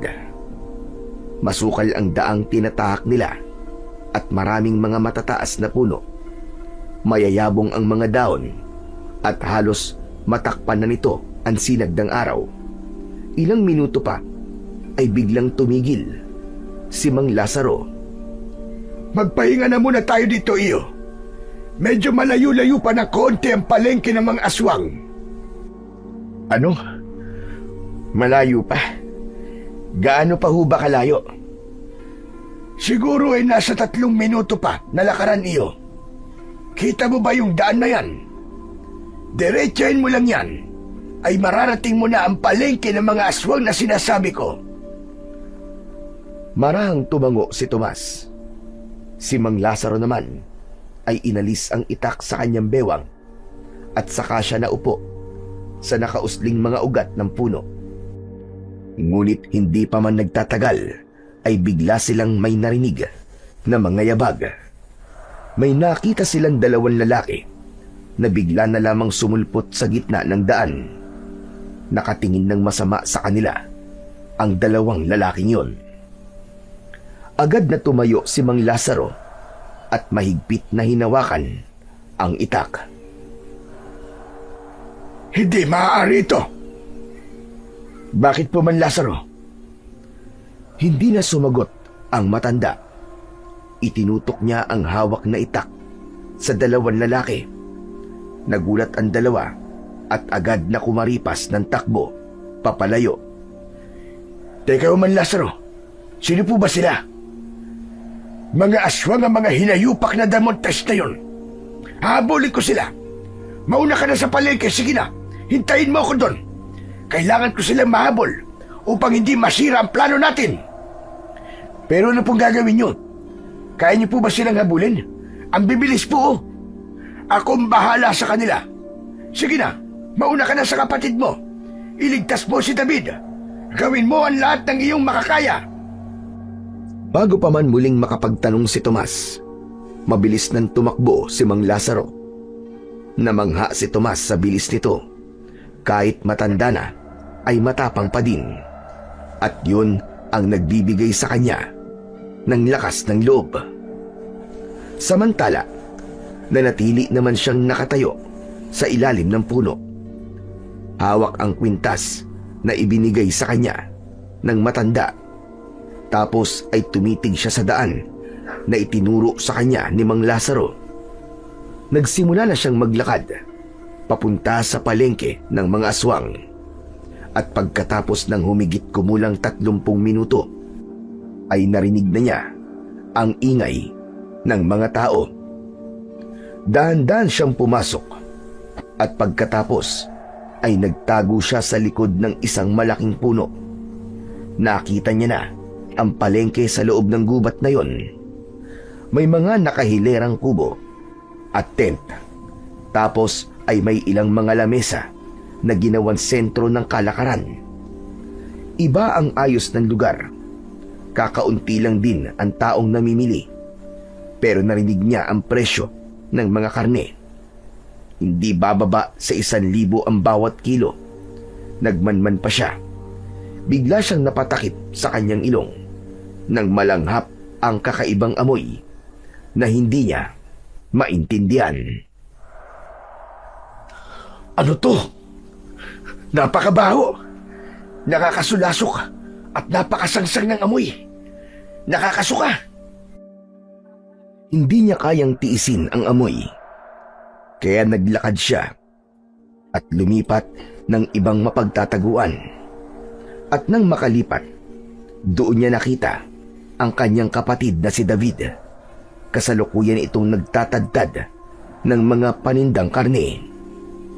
Kumunot ang kanyang noo nang makita na tila masaya ang muka ni David. Hindi pa siya nagpakita, na natili lang siyang nagmamanman. Mabilis na natapos ang maghapon. Sinikap niyang sundan ang kapatid ng pauwi na ito. Nakita niyang pumasok ito sa isang kubo nang makitang wala ng tao sa paligid. Saka siya marahang kumatok. Ilang sandali pa ay bumukas ang pinto. Ganun na lamang ang gulat ng kanyang bunsong kapatid na si David nang makita ang mapagbuksan ang kanyang kuya. Agad niya itong hinila papasok sa bahay at muling isinara ang pintuan. Kuya, ano to? Bakit ka nandito? David, tara na. Tumakas na tayo. Umalis na tayo dito. Ano? Hindi pwede, kuya. Ayoko umalis dito. Dito lang ako. Nandito ang trabaho ko. Ikaw ang umuwi. Hindi ka bagay dito. Anak nang, hindi mo naiintindihan eh. Delikado dito. Ang lugar na to ay hindi isang ordinaryong palengke. Mga aswang ang bumibili dito. Kaya tara na. Alam ko, kuya. Biglang natigilan si Tomas. Hindi makapaniwala sa narinig mula sa kapatid. Teka. Anong sinasabi mo? Alam mo na aswang ang mga binibenta nyo. Pero bakit nandito pa rin kayo? Alam yung delikado, di ba? Pwede kayong mamatay dito. Mali ka, kuya. Hindi naman delikado dito eh. Mababait ang mga tao dito. Galante ang mga suki namin. Kung totoo ang sinasabi mo, di sana patay na ako ngayon. Ibig mong sabihin hindi ka uuwi? Hindi ka sasama sa akin? Kuya, huwag ka nang makialam. Umuwi ka na. Naghihintay sa'yo ang pamilya mo. Hayaan mo na ako dito. Huwag mo na akong pakialaman. Hindi. Hindi ako papayag. Naaalis akong hindi ka kasama. Ang kulit mo naman, kuya eh. Mas lalo tayo mapapahamak kapag nakita ka nila dito. Kaya umalis ka na, kuya. Parang awa mo na. Hindi na kita kailangan. Hindi, David. Hindi kita iiwanan dito. Hindi ako aalis dito nang hindi ka kasama. Kuya, umalis ka na. Kundi susumbong kita. Ipapahuli kita sa mga aswang. Kung hindi ko gagawin yon, ako ang mananagot eh. Kaya magpasensyahan na naman tayo. Huwag mong gawin to, David. Nakikiusap ako sa'yo. Gagawin ko pa rin, kuya. Kasi ito ang alam kong tama. Hayaan mo na ako. Hayaan mo akong magdesisyon para sa sarili ko. Hindi na ako bata, Kuya Tomas. Sinabi ko na sa'yo, ako mismo ang gagawa ng desisyon. Kung mamatay man ako dito, walang ibang sisisihin, kundi ako. Hinawakan ni David ang braso ng kanyang Kuya Tomas.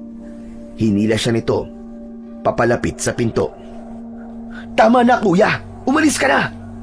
Bago ka pa mapahamak dito, isipin mo ang pamilya mo. Biglang tila nanigas ang katawan ni Tomas sa kanyang narinig. Hindi siya makapaniwala sa matapang at matigas na paninindigan ng kanyang kapatid.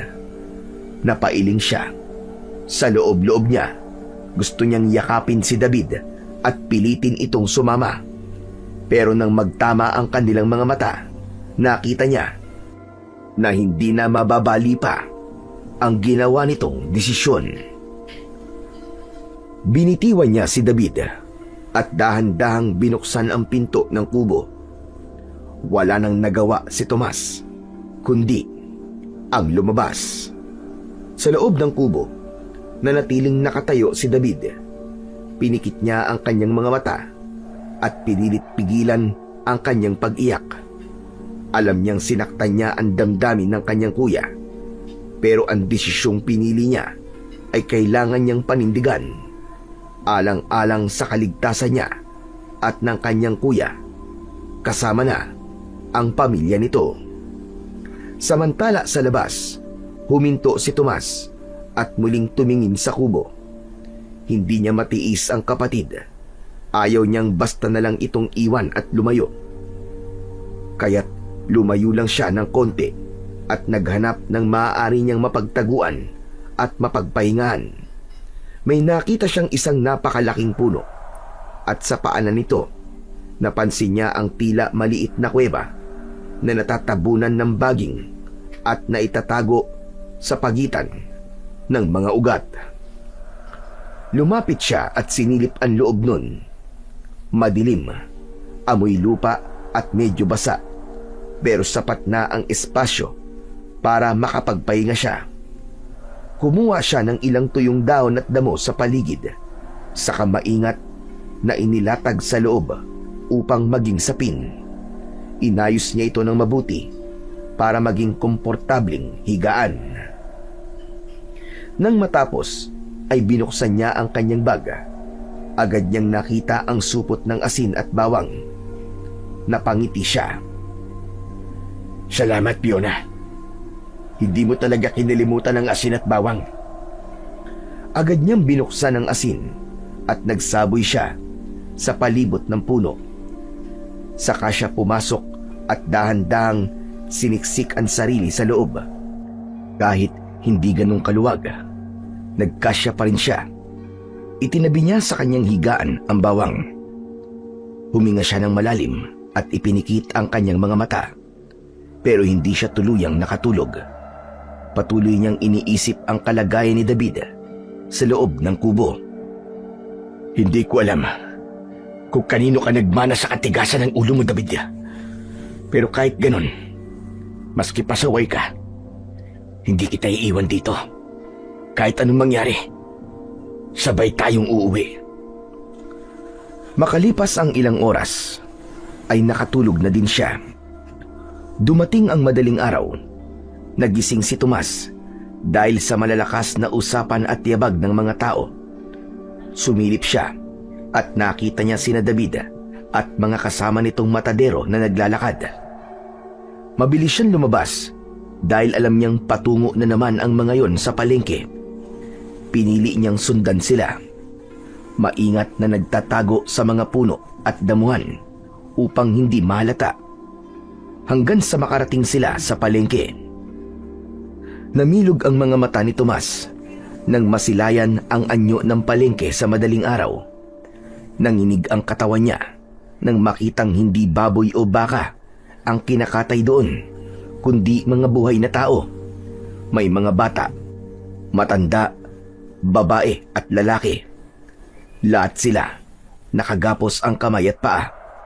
Umiiyak ang ilan, nagmamakaawa, at ang iba naman ay tila nangihina na sa gutom at takot. Bakit ganito? Bakit may ganitong klaseng lugar? Bakit? Para siyang mababaliw sa kanyang mga nakikita. Napahawak siya sa bibig. Halos masuka, pero pinigilan niya ito. Maya-maya pa ay nakita niyang pumwesto sa isang lamesa si David. May isang lalaki na buhat-buhat ang isang babae at marasyong ibinagsak sa mesa ni David. Umiiyak at nagmamakaawa ang babae. Pilit na nagpupumiglas, ngunit walang awa itong pinigilan ng dalawa pang lalaki. Si Tomas nanginginig habang pinagmamasdan ang kapatid niyang si David. Panay ang bulong niya sa kanyang sarili. Wag, David. Wag mong gagawin yan. Matakot ka naman. Subalit wala siyang nagawa. Nakita niya kung paano ipinikit ni David ang kanyang mga mata at sa isang iglap, pinatay nito ang babae gamit ang matalim na kutsilyo. Kasunod nun, kinuha naman niya ang isang butcher's knife o kutsilyong malapad na ginagamit ng isang matadero. Mabilis na kinatay ni David ang katawan at inihanda na parang karne na panlako sa palengke. Napakuyom ng kanyang kamao si Tomas. Diyos ko, David, kapatid ko. Anong ginawa mo? Hindi na niya kinaya ang tanawing yon. Umatras siya at unti-unting lumayo. Ngunit nang makalayo na siya, hindi niya napansin ang isang bitag na nakatago sa lupa. Bigla siyang nadulas at nahulog sa isang malalim na butas. Aray ko!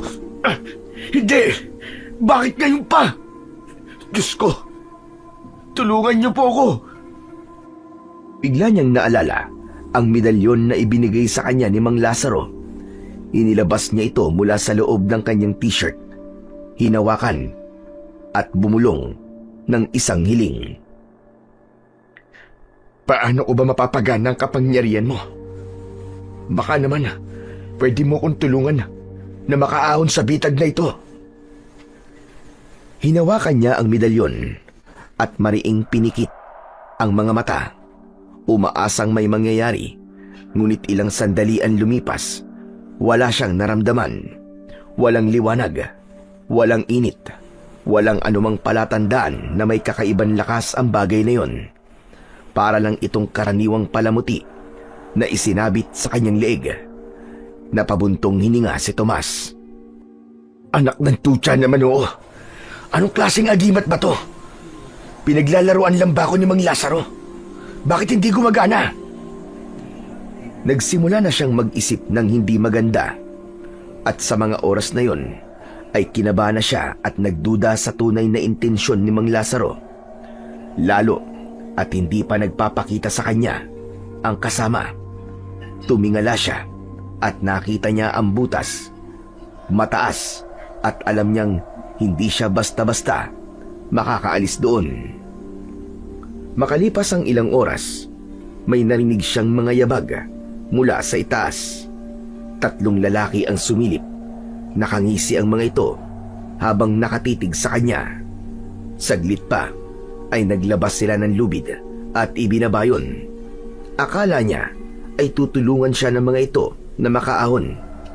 Subalit nang nasa ibabaw na siya, bigla siyang pinalo ng matigas na bagay sa kanyang ulo. Naramdaman pa niya yung sakit, pero nang dilim na ang kanyang paningin, hanggang sa tuluyan na siyang mawalan ng malay. Nagising siya na nakatali ang mga kamay at paa. Nasa loob siya ng isang lugar na para bang isang kulungan. Nakapaligid sa kanya ang ilan pang mga tao. Paglingon niya, nakita niya ang isang pamilyar na anyo. Mang Lazaro! Nahuli ka rin! Nahulog ako sa bitag nila. Wala na po akong nagawa. Ikaw, ano po nangyari sa inyo? Parehas tayo. Nahulog din ako sa butas. Walang yayong mga hinabol ko. Di ko alam na idadaan pala nila ako sa lugar ng mga bitag. Kaya heto, tulad mo, nakatali ang kamay at paa. Teka, paano ka pa nakakatawa sa ganitong sitwasyon? Ayos lang sa'yo na nahuli tayo. Ano pa nga ba ang pwede kong gawin? Alangan namang umiyak ako at matakot. Di lalo ako mauubos. Huwag kang mangamba, iyo.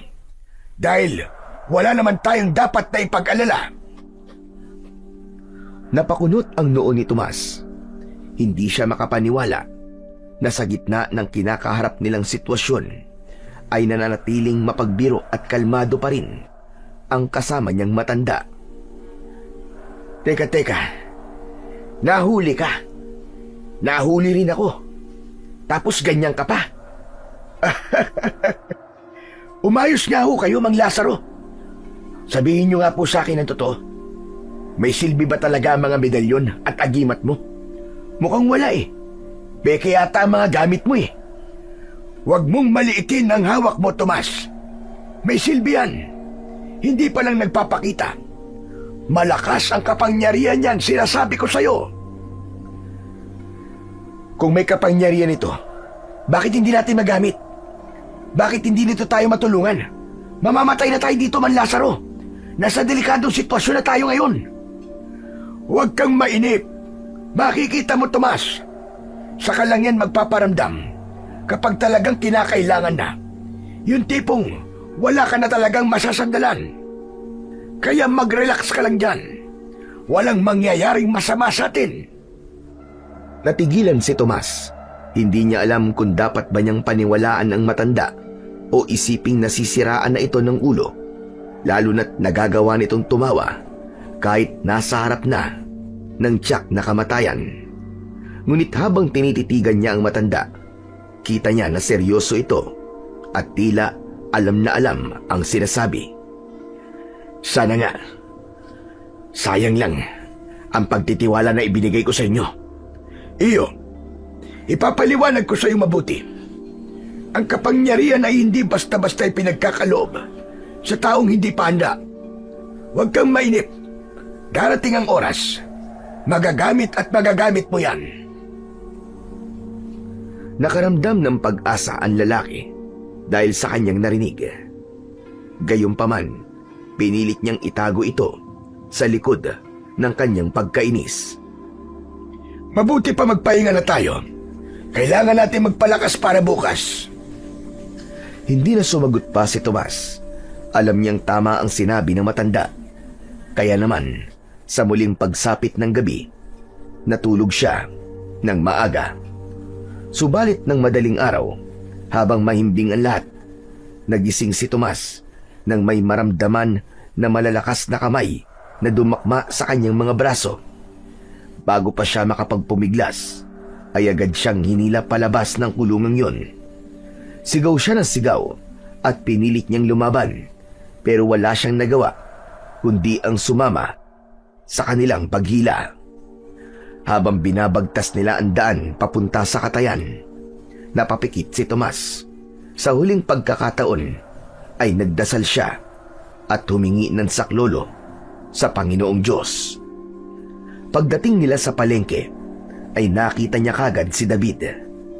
Nagulat si Tomas nang marasyang inilapag sa harap nito. Nanlalaki ang mga mata nito at biglang namutla.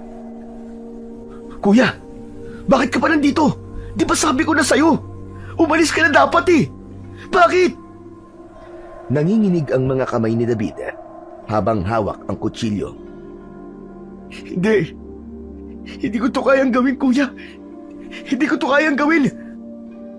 May biglang lumapit sa kanya at tinutukan siya ng matulis na bagay sa likod. Napasigaw si David dahil sa gulat. Sandali lang. Hindi ko kayang patayin to. Kapatid ko siya eh. Nagtinginan ang mga lalaki na nakapaligid sa kanila. May ilan na napangisi at nagbulungan. Tapos ay iniutos pa rin na ituloy ang pagkatay. Pakiusap naman oh. Balato niyo na sa akin to, wag ang kapatid ko. Habang nagkakagulo, biglang dumating si Aling Dolores. Tama na yan. Sige, pakawalan niyo ang lalaking yan. Aling Dolores, salamat po. Salamat po sa inyo. Agad na sumunod ang kanyang mga tauhan. Agad nilang itinayo at inilayo sa mesang katayan ang lalaki. Pero nanatiling nakatali ang mga kamay. Kumusta ka na, Tomas? Akala ko ba'y ayaw mong tanggapin ang trabahong inaalok ko? Kung gayon, bakit ka nandito? Nandito ako para ilayo sa lugar na to ang kapatid ko. Bakit mo naman ilalayo ang pinakamagaling kong matadero? Hindi ko naman siya pinababayaan dito at saka isa pa. Sinusunod ko ang usapan namin. Madali ang pagyaman niya dito. Pwe, anong pagyaman ang sinasabi mo? Ginagawa mong kriminal ang kapatid ko, hayop ka!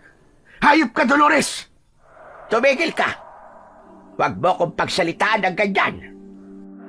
Tinampal ni Aling Dolores ang muka ni Tomas. Subalit bigla itong napapitlag nang maramdaman na tila napaso ang kanyang kamay na ginamit sa pangsampal sa lalaki. Subalit hindi siya nagpahalata. Wala kang magagawa. Ganito kalakaran dito.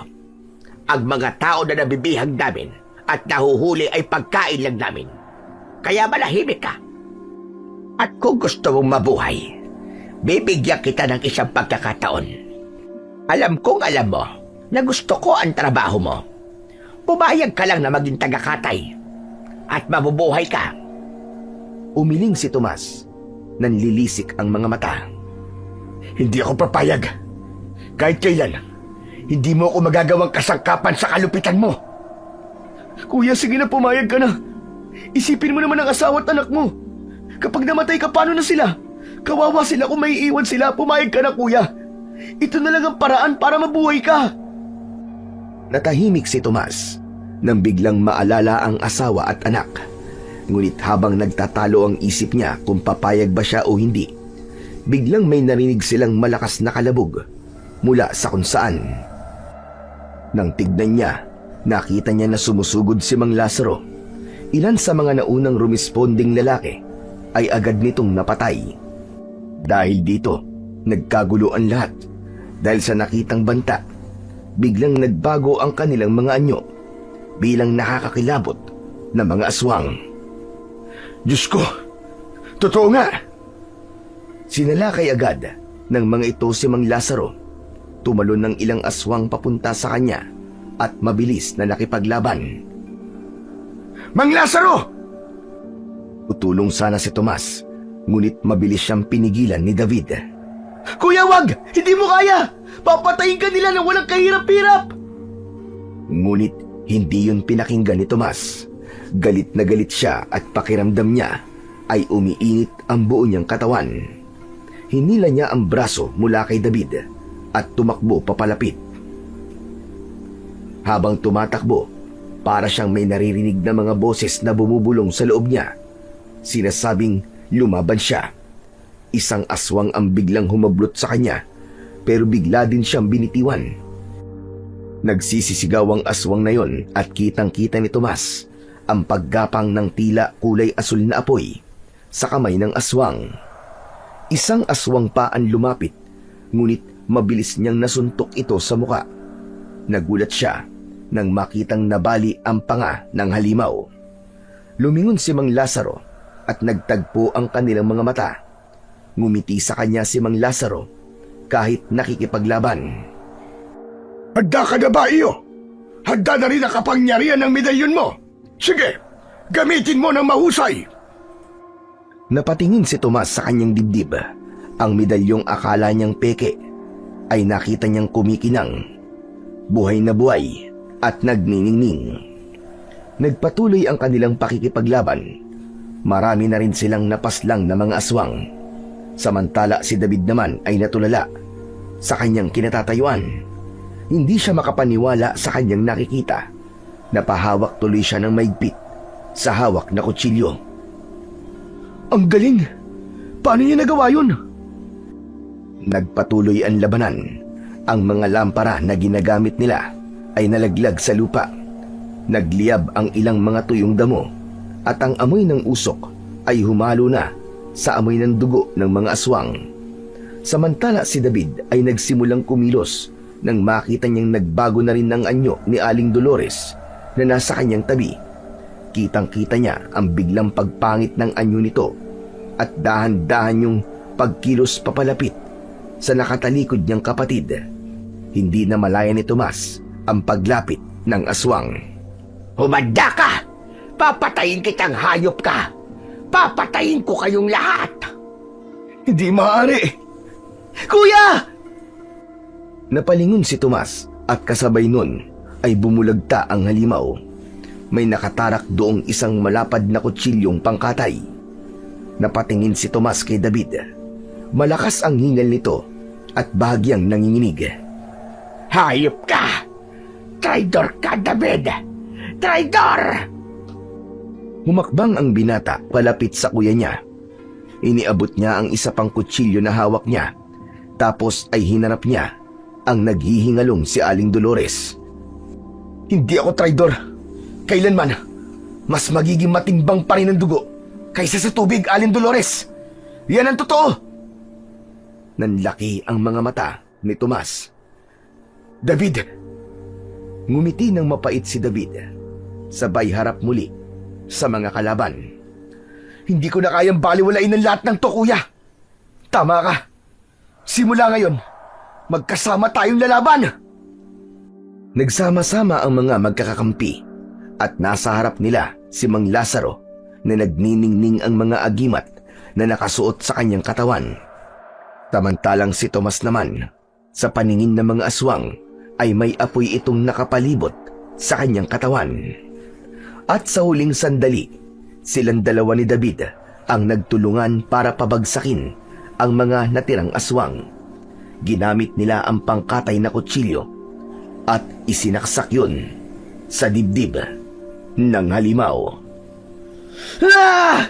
Para to sa lahat ng mga taong pinapatay niyo sa akin! Mga hayop kayo! Mga halimaw na walang kaluluwa!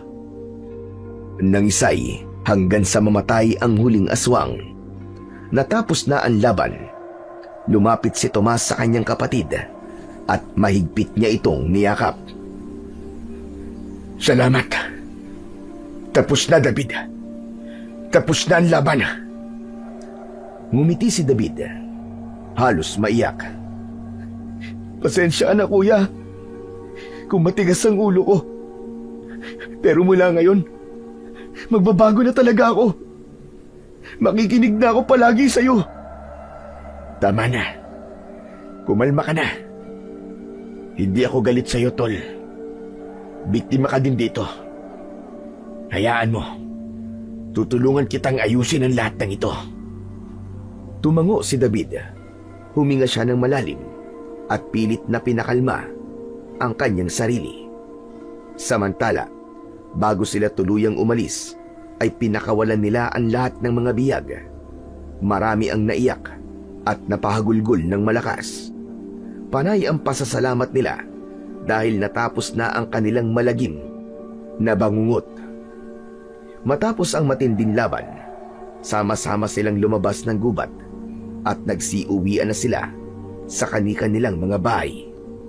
Ngunit si David, pinilit ni Tomas na umuwi muna sa bahay niya. Nang makita sila ni Fiona, ay agad siyang sinalubong ng yakap ng kanyang asawa. Salamat sa Diyos! Pinakinggan niya ang dasal ko. Bumalik ka, mahal ko. Bumalik kayong dalawa ng ligtas. Sabi ko naman sa'yo, di ba? Babalik ako. Napangiti si Fiona kahit umiiyak. Lumapit ang kanilang anak na si Miko at yumakap na rin sa papa niya. At nang matapos ay lumapit din ito kay David. Niyakap din niya ng mahigpit ang kanyang tito. Masayang masaya si David habang nakayakap sa kanyang pamangkin. Nang matapos ay hinarap nito si Tomas. Kuya, patawad talaga ha? Nilapitan siya ni Tomas at inakbayan. Wala na yun, Tol. Kalimutan na natin ang lahat. Pwede naman tayong magsimula ulit. Tumawa si David at muli silang nagyakap na dalawa.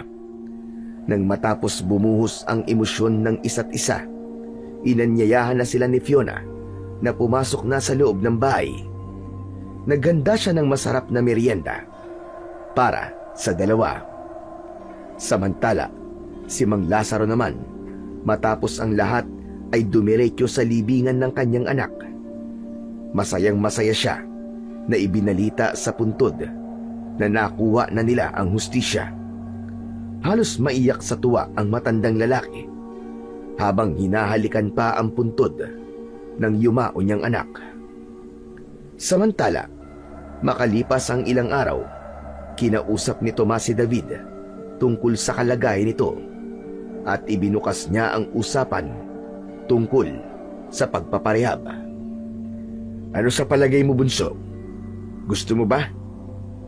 Pumayag si David, hindi lang para talikuran ang bisyo ng pagsusugal, kundi para hanapin ang bagong direksyon ng kanyang buhay.